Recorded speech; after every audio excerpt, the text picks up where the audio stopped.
welcome to our channel, Know Something About Everything. So for today's vlog, we'll know something about this.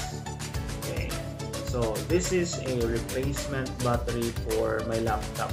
Okay, so nabili ko siya online kasi hindi pa tayo pwedeng lalabas. So, ECQ pa tayo, under ECQ. So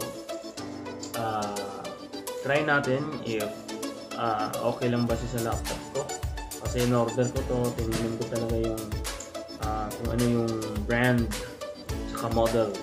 Okay, so try natin bubuksan. Saka ang papalitan natin laptop is sa HP. Okay.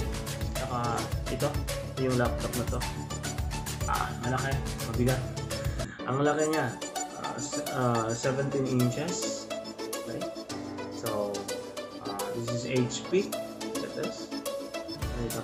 Okay. Then nandito yung battery niya. Okay. So paano natin tatanggalin mamaya. Okay, so bubuksan muna natin yung in order. Okay, so nakabalot. Ang ganda ng pagkabalot. Meron siyang bubble wrap. So thank you sa ano na to, nagpadala nito.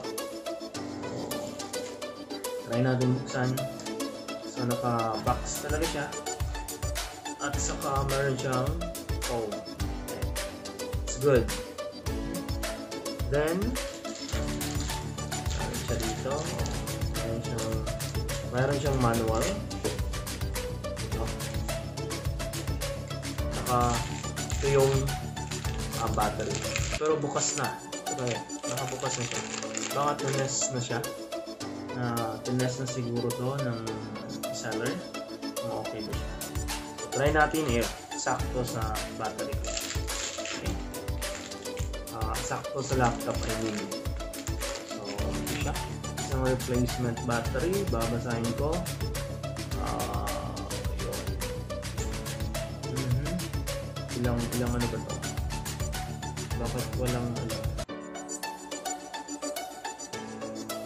5,200 milliampere or mAh. Okay, then 1028 volts. Yeah.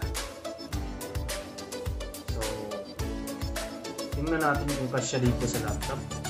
Kukunin ko yung battery ng laptop, isusukat natin.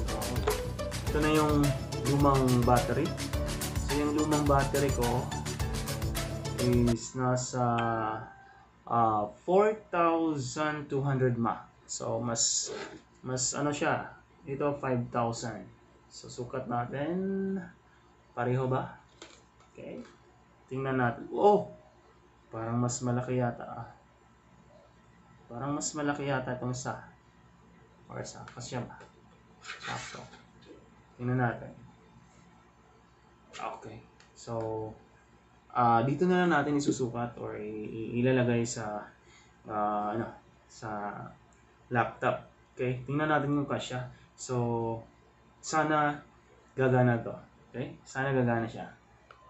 Okay, so try natin if kakasya ba siya dito or hindi.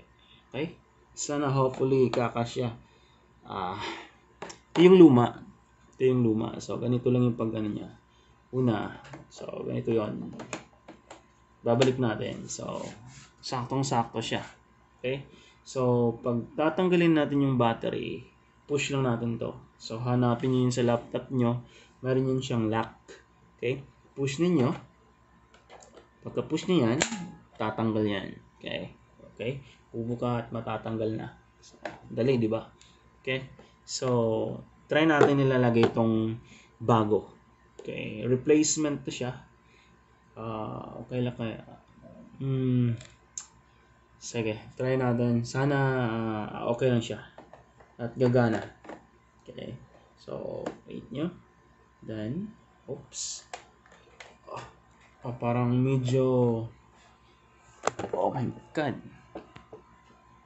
So, parang ano siya, medyo may may kalakihan, hindi masyadong swak. But let's try if gagana ba siya. Higpit naman eh. Okay, mahigpit naman. Hindi naman siya naka. Try natin. Sana gagana siya. So, open natin yung laptop. Malaki yung laptop. Ano kaya to? Gagana ba kaya? Okay. So, try natin. If gagana siya. On. Yun. Umilaw. Yes. Okay lang. So, gumana siya. Tingnan natin kung ilan yung power niya. Ilang percent yung naiwan. Ayan nyo. Kita nyo? 16%. Paano ba? Ayan. Kita ba? Okay. 16%. Yung battery niya 18 minutes. Okay. So, try natin i-charge kung gagana ba siya. Okay. So, check. So, nakasaksak na siya dito. Naka-plug in na. Okay.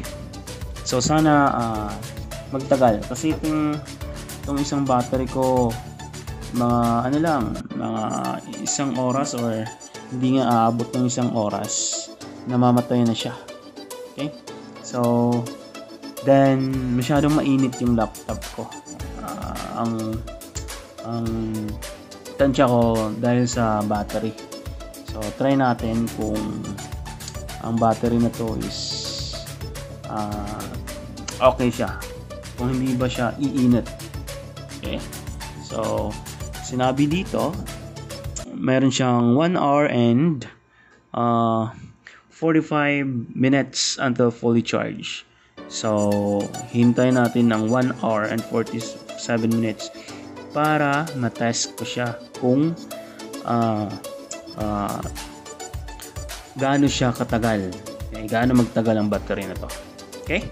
So, that's all for today. So, sana may nalaman kayo paano mag-replace ng battery. Tsaka pag bibili kayo ng battery, babasahin nyo muna kung ilang volts or gaano kalaki or ano yung brand dapat kasya dito. Okay?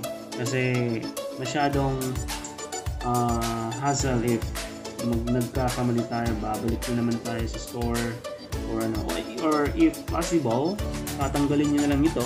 Kung bibili kayo ng battery, tatanggalin nyo tapos dadalhin nyo dun sa store. Okay? So, para makita nila or ng store na makita nila doon kung anong battery ang kailangan mo. Okay?